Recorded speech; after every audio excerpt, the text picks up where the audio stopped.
So obviously the first thing you want to do before you start your demo is to turn the water off. And what I usually do is I do the demo, turn the water off, expose myself to the lines, hot and cold lines, cap those. Then I can do whatever other work I want to do, but I'll turn the water back on after I cap those. So I did that. Now it's time to do the plumbing. I want to turn the water off again. Um, it's interesting. Some houses, very few probably, have actual valve inside the house somewhere, maybe in the garage. It's not that valve sitting on top of the water heater. That's just to isolate the water heater. But normally you're going to have to go out to the street, find the meter, and turn it off that way. And you need a little tool like this. I think it's like 10 bucks, but it'll save your back. You can really turn it with a wrench, but this one you have to get down way down in there to turn it off and on. So this little tool is well worth the money. It's interesting, in the past, I guess maybe 15 years probably, you see this weird thing on top of the water meter. Most cities and counties, water utilities now have wireless meter reading. So this little guy right here is a wireless meter reader. It sends the signal to somewhere in this neighborhood. There'll be a receiver that'll receive all these signals, and then they tap into that downtown at the water company so they can see what's going on at your house without having to send someone out there. It's a really cool system, but that's what all this wire and and this little gadget is here. This particular meter, I couldn't even find it. It was covered up completely in grass, which tells you the water company doesn't come read the meter, because they'd have to dig it up and open the meter up like that and look at the numbers, the reading. They're just reading it from this wireless signal that's going downtown. Pretty cool. But you have to find, so that the turnoff valve is going to be on the street side, or actually on the city side or county side, not on your side. They would have to do that because they would turn the water off to ever access the meter or change the meter. So you just look down in there. Sometimes you have to kind of kick around, brush the dirt away. Sometimes there's water in there. Sometimes there's little creatures. So put that guy in there and then just give it a turn and turn turn it closed. You'll probably see a couple little places where they could actually close off that valve and then put a lock on it in the old days when they used to turn your water off that way. But that gets it off. Now when you turn it off, you want to open your lowest faucet, which is probably one of the outdoor faucets, and then your highest. So this is a single story home, so the kitchen sink, that's the highest faucet we have in there. Open both of those up, all the water drain, well, not all the water drain, most of the water will drain then through the system. So when you cut your lines, you're not going to get a bath. Okay, I'm good to go when you are. You know, I really need to talk about layout first. Yeah, I need to talk about layout.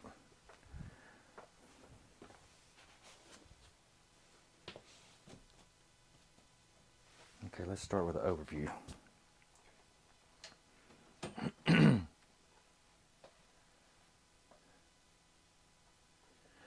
Since our previous video on this alcove shower, you'll see I installed this little window. These little windows just make all the difference. You can go on Amazon. Shed Windows is the company. They make lots of different kinds of windows. I'll put that in the store notes. This one was a little tricky in that the way they built this home, this is really the outside wall right here. So this is why we have this header up here, because that's supporting all the weight of those trusses. And they just furred this out about 1.5 feet just to have ample room for a shower. I don't know if that was an afterthought or what. If they were going to fur it out, I don't know why they didn't fur it out a lot more than what they did, so you could have a really nice wide walk-in shower. But nevertheless, this is what we're dealing with. So this is the load-bearing header carrying the weight of all those trusses above us. So because it's a shed roof, I didn't have much room on the outside. So this window is all the way at the bottom of my overhang. This is a cool little window. So it adds just so much to, I mean, in cool weather, you can open that thing up and get the humidity out of the bathroom. But just that extra light, I enjoy so much. I've added one in our master bathroom. A lot of times homes don't have them. I'll refer in the show notes to how to frame this up. I'm not going to show you how to do that. Again, this is not much of a load-bearing wall with a little tiny shed roof it has on it, so I didn't have to worry about a lot of lumber in there. But before we start the plumbing, we need to think through the whole layout of how this is going to work. So because the toilet's right there, I'm going to have my plate, solid plate here. It'll be hinged, the door will be hinged to that plate. So grab my tape measure. So it's a 26-inch door. 26 is here. So it's going to hinge like that, out and in.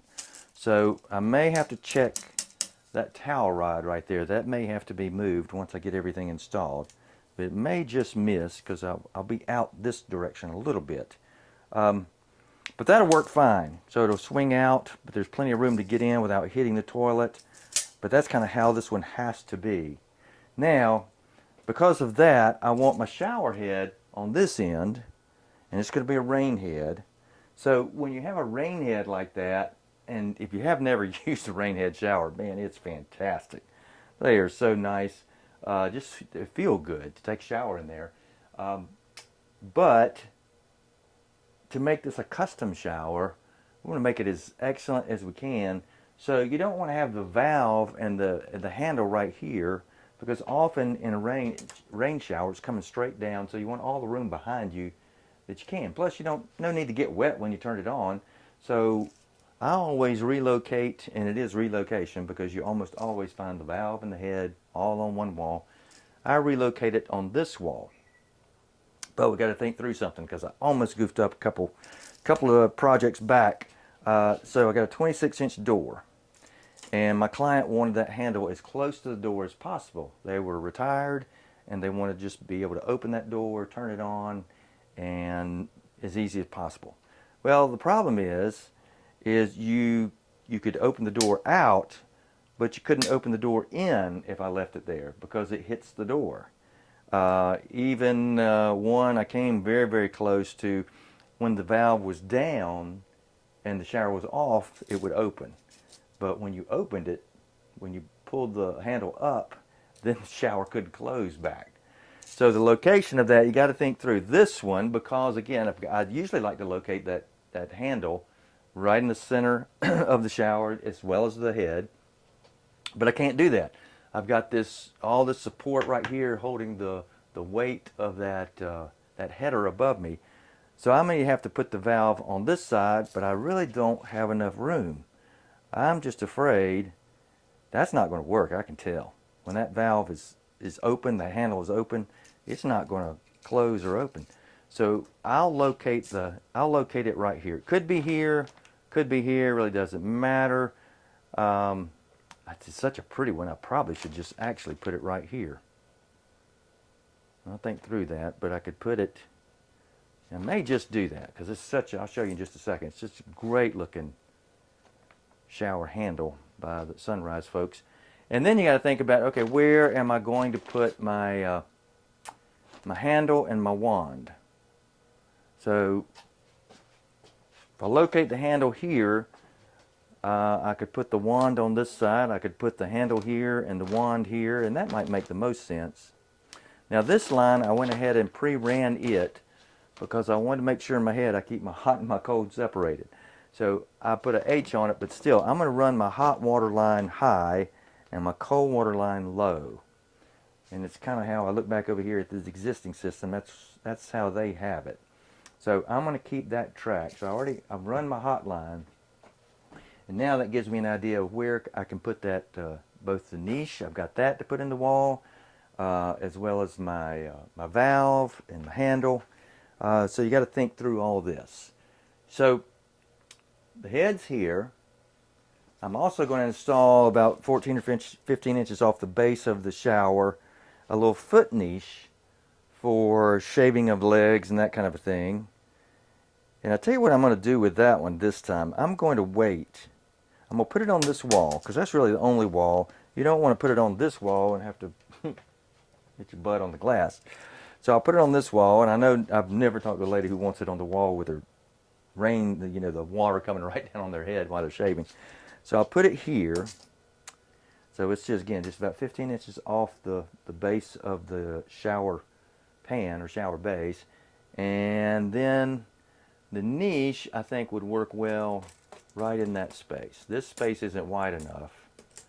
So that tells me, well, maybe I do want to put my valve here, my handle there, and my wand here in between the niche. Because you really don't want to have the handle real close to the wand because you got that long hose that hangs down. So you don't want that getting in the way. You don't want that getting in the way of putting your foot up there and shave your legs. So I may reverse that. I may put the niche here underneath that window and the wand here. I think that's going to make more sense for this particular shower. If you're doing it yourself, obviously you and your spouse, whoever lives there, kids, you can decide where you want everything. Obviously there has to be enough room. And then if it's your client, bring them into the space and show them pros and cons of different locations, and certainly let them help you decide where to locate the niches and the wand and all that, because it's a custom shower, so they want it customly located. But let me show you that shower, the hardware from Sunrise System, just so you can kind of picture, how do I want this thing to look like when the doors open and people walk by and maybe into the living area. So let's take a look at that. So here are my two shower niches. This is just a little footrest for leg shaving and whatever. This is the larger one. So soap, whatever, right? This is made by shower-shelf.com, USA made. So you can just go to that website, shower-shelf.com. They have lots of different sizes and configurations. But you've got to frame this up because that's 20 or 25 pounds, I think that thing is. So you got to frame it up really nicely, and then here's the shower system. So this is Sunrise shower system. This is my favorite. This is such a handsome looking hardware for your shower. So here's the key to the system. This is the valve. It's got a protective cover, and that's just used during construction. And then the valve itself, this case is designed to be flush with the finished wall. So that's the only part that will be sticking out of the wall. And then you got, wait, check this out before I'm touching everything. They even provide little gloves that you can wear so you don't get your fingerprints all over this beautiful chrome. But the way this guy works is once it's installed in the wall, is this slips right over it. Okay, and then the valve right here, that attaches here, and check that out. You have push button for the wand and a push button for the shower head. Now that is slick. And then here are the other fittings. So that's the rod for the rain head, and that can be attached either at the ceiling or in the wall. I'll take this off for now. And then here's the install. This goes in the wall to hold the wand, and here's the wand itself. Very sleek looking. But here's that the hose I was talking about. So you want to think, okay, I'm going to have this hose from in the wall up to the wand. So where's that hose going to be located that it won't be in the way? So again, if you want to be strategic about that, because once you get that baby installed, you don't want to try to go in later and move it. So you really need to think about all this hose and where it's hanging. But this is what's great, is to have a wand like this in your shower and be able to wash the shower, wash your dog, wash the kids, enjoy it yourself. This particular client, this is a 2-bedroom, 2-bath, or 3-bedroom, 2-bath house, and this is their second walk-in shower. So they will not have a bathtub in this home. And their thought was, you go on Amazon, you can find lots and lots of small bath, portable large baths, even for adults. But certainly for kids might be the one thing in a resale situation. You go, well, they don't even have a bathtub in the house. And, well, you can buy one on Amazon for about $100, and it collapses and fold it anywhere. And or you can just take your kids in there and shower yourself with them. But that's the system. Now, the really cool thing about Sunrise is you can go on their website and order the various colors, but their installation manual is just like second to none. Because here's the most important part of the whole installation, is how deep does this valve get installed in the wall? How much of that needs to be sticking out of the finished wall? And they lay that out right here, just exactly how to do that. It's got to be, you got this plastic cover that can actually be cut. So what they're saying is the finished wall can either come to here or to here. That's your playing area. It can be all the way out to here, but no further. It can go in that far, but you can't go any further than that. So, and then if it's like end up here, then you just take your utility knife and you cut the rest of that plastic off. Look, they label the hot side, cold side so easily. What's this one? This is out. The mixer goes up. So this is going up to whatever you pipe it to. And then this is going down to whatever you pipe it to. Up would be going to the shower head. Down would be going to the wand itself. But I love the way they label the hot and cold so you don't ever miss that, or mix that up rather. But yeah, their installation manual is fantastic. And this whole system is, I think this last one I purchased was just over $200. So incredible value for the money. Well, let's go back in and do some plumbing. Oh, no, before we do that, the one thing that you'll have to buy, they provide everything. Look, they even provide the little caps, and they go in the shower head itself or in the piping of the shower, because you want to close those off and then turn the water back on to check your whole system for leaks. So they provide those, really cool. And everything you need, even some Teflon tape, although I don't use this kind of Teflon tape, they provide it. Everything's there except these guys right here. You need 4 of these for this valve. Because what happens is this is your connection to your PEX line. So you wrap these with Teflon and then just screw them in real tightly into all 4 places. Okay, and then attach your PEX line and connect it. So let's go do that. Let's do some PEX line plumbing. I've already pre-drilled my a 7/8 hole for my cold line. It's going to run around here, and here's the holes I've done for that. Sometimes it's a little tricky, like this space here. I didn't, I had to go in at an angle. So with that, I'll drill that out, and then I'll come back at this angle and play with it a little bit until I know I can squeeze a pipe through there. So that's why I use a 7/8 for a 1/2-inch pipe, but that gives me the space. Now what I just realized too, and using my Ryobi tools, I was cutting a lot with this one, is I didn't check them at the end of the day yesterday, and I've got 2 dead batteries. So fortunately I have several batteries with this system. Yep, that one's virtually dead. But I want to show you what I do with corners. So I've got to make a 90-degree elbow in this corner, and if I just drill holes, I'm not going to be able to do anything in there because I can't access it. So here's the center line of the hole that I've already pre-drilled going around. So now I'll just cut out space where I can shove the 2 PEXs coming together with a 90-degree fitting right in there. So if that's the middle of it, then I'll just cut below.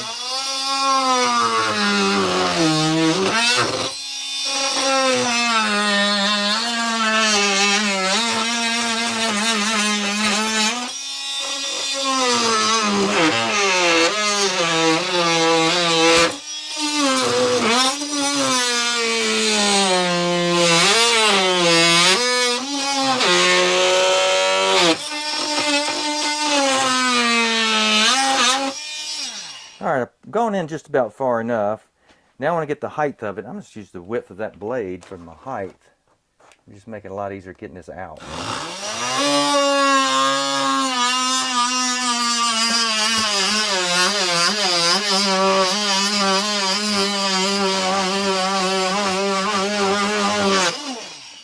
Alright, so that's, get the top out.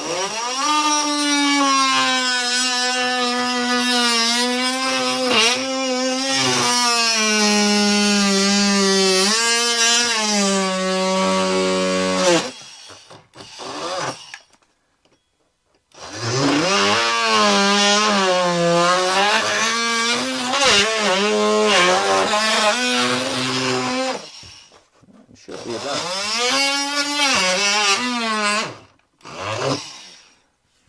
Should be about ready to pop out.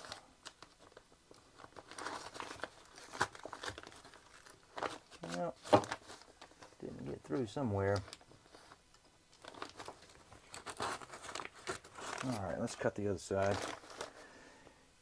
Sometimes it's easier if this insulation isn't already stapled in to go ahead and staple it all in just to keep it out of your way.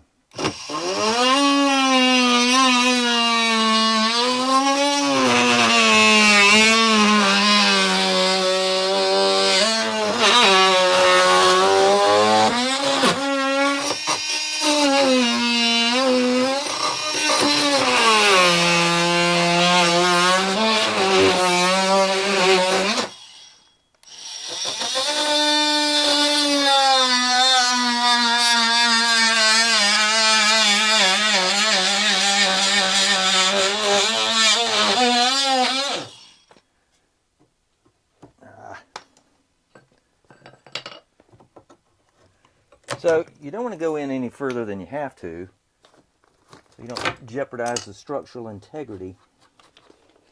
Now I've still got a little bit I've got to get out of the way because my corner's going to hit right there and it's going to hit that piece of wood.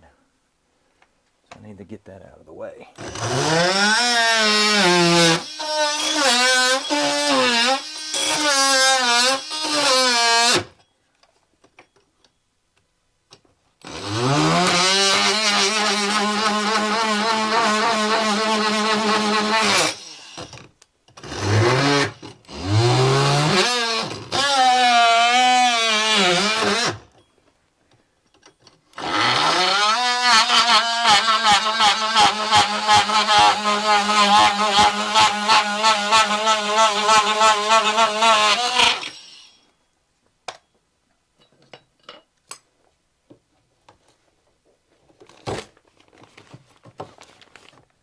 Probably need something a little more substantial, but I got it out. Okay, so now I've got enough room to run my 90, and you may be thinking about, hey, didn't you just kind of jeopardize the structural integrity of that wall? And I would say, yeah. So what you can do is you can buy the little metal, therefore things just like this. When you cut into a wall and you want to reinforce it, it's just a little metal plate the width of a 2x4. You just slap it on there and nail it in, slap it on that side and nail it in, and then you return the structural integrity to it if it counts. This particular wall is not load bearing, again, because of that little shed roof, but most outside walls, that's what you will want to do. And again, it's like 6 inches long, real thin, the width of a 2x4. They're easy to find in any hardware store. So let me finish up this plumbing and we'll set the base. I have finished mounting the sunrise water valve, and so I connected my hot line. I ran that one around, brought the cold line down low. I still have one connection to make on that. Brought it down low, used the flexibility of PEX to make that curl and bring it back up and connect it to the cold side. Then this goes to the wand, which I had to make a couple little jigs there and then connect that. The wand is here. The great thing about this sunrise system is it tells you exactly the depth of this piece right here. That's called a drop ear. The trick about it is if you mount it too far out, then this PEX is going to stick out and you're going to have to cut out all around that with your drywall and then cover that with the PVC shiplap. But I don't want to do that. I don't want to open that up. So what you can do is, since this piece may be recessed too far, we can play with it. I can always get a little coupling, brass coupling that's male to male, screw that in there, and then it's got another, and then I can connect my fitting to that. I hope that makes sense. And then coming out for the shower head, just came right out of the top, ran underneath my little shelf there for the window, elbowed it here, and I could take advantage of what the original drop ear was, where it was mounted, and didn't have to put in fittings. Great thing again about this PEX is you can really bend it, as you see I did on my hot line right there. Now I still got to put in this cold line, and I had to drill through, which isn't easy, all this wood, because it's supporting that header that supports all the weight. So I'll kind of bend this thing back around. This came out of a 100-foot spool, so it already comes out real round, but again, you can bend it all over the place. So let me see how well. I didn't have a real good extension on this. Whoop. Well, we'll lay that down right there. Didn't have a real good extension on this when I was doing this drilling. I can feel it. Oh, that's pretty easy. Okay, so now I got to take it this way to connect it to the elbow, but then I've got to bring it back that way to put it into the shark bite fitting there. So I think what I'll do is, I don't have much room there to work. I can come back this way with that shark bite fitting. So I believe I'll connect this first. Yeah, bend it back where it needs to be. Get my crimp and my crimping tool. As I slide it down a little bit, it'd be easier to go in. Okay, pop that in. And it's easier on these corners. It stays out of the way more if I can crimp it on the top instead of on sticking out of the side where the sheetrock may hit it. Okay, I'm holding it in place with these fingers so it doesn't move on me. And my light fires up and they're just right. Okay, so, all right, I want it a little bit longer, so I want to be able to come back and then slip that in and have to move up a little bit. I don't have much room. Got a little bit of play on that line. It might work better. Yeah, if I do something like that. Then I think I can move everything back in place. So if I cut that to fit, it's going to slide in up to this point. So let me cut it about right there. All right, get it in place. I'll pull to make sure. Jab everything back in place. Okay. I think that'll do it. Now, I can put those caps in that the Sunrise Water shower system folks sent me. And I can check to make sure we don't have any leaks, because we need to put pressure on the system and leave it on there for a little while to make sure there's no leakage anywhere in the valves or any of these fittings. So I'll grab that. Plugs that come with the shower system. So nice they would do that. Boy, they're tight.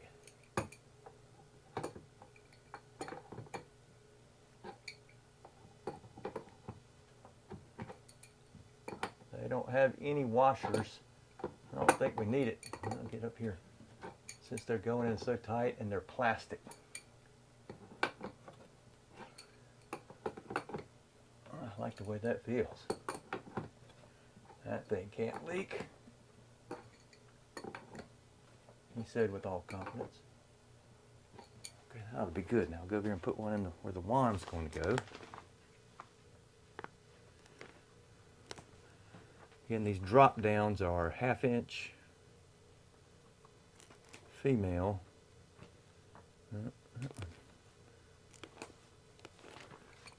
I expect you don't use these but one time. No, that one doesn't want to go in now. That's why they're so tight. They have to be lined up exactly. Try that.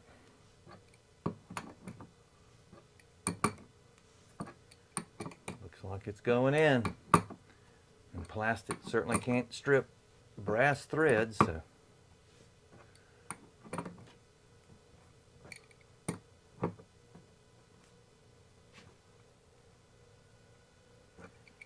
Okay. Well, let me go turn the water back on, see how we did.